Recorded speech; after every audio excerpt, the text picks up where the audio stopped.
আপনাদেরকে সম্মান করে ক্ষমতা দেওয়া হয়েছে। যদি আপনারা সম্মান করতে না পারেন, যদি 24কে মূল্যায়ন না করেন, যদি 71কে মূল্যায়ন না করেন, তাইলে দুর্বার আন্দোলন গড়ে তোলা হবে।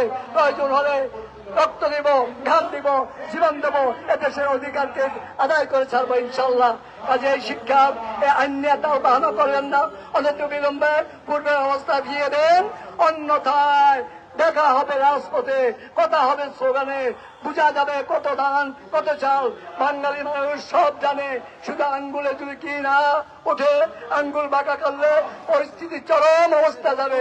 ওই পরিস্থিতি যাওয়ার আগে আপনাদের সময় বুদ্ধ হোক, আপনারা এখন থেকে সিদ্ধান্ত নেন আপনারা কি করবেন দেশের জন্য। কাজে আমার শেষ কথা, এটা নিয়ে বাড়াবাড়ি করতে চাই না, আপনারা বাড়াবাড়ি করবেন না। প্রয়োজন হলে জনগণ যদি খেপে যায় তাহলে কিন্তু সামাল দিতে পারবেন না।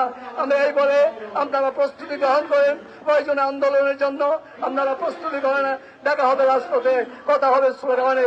আসসালামু আলাইকুম ওয়া রাহমাতুল্লাহি ওয়া বারাকাতুহু।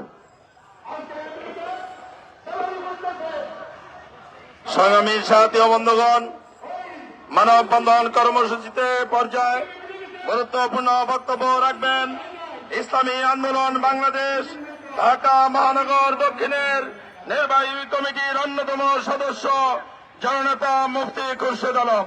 বক্তব্য রাখবেন জননেতা মুফতি খুরশেদ আলম।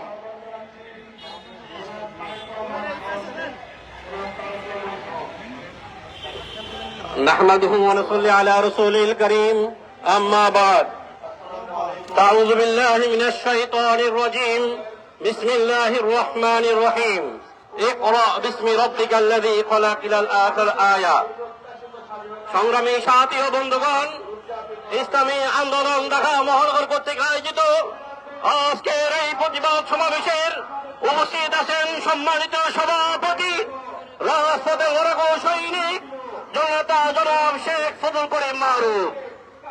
আজকের এই সমাবেশে উপস্থিত আছেন ইসলামী আন্দোলন বাংলাদেশ ঢাকা মহানগর দক্ষিণ শাখার সম্মানিত সেক্রেটারি সংগ্রামী জননেতা জনাব কে এম শহীদুল্লাহ।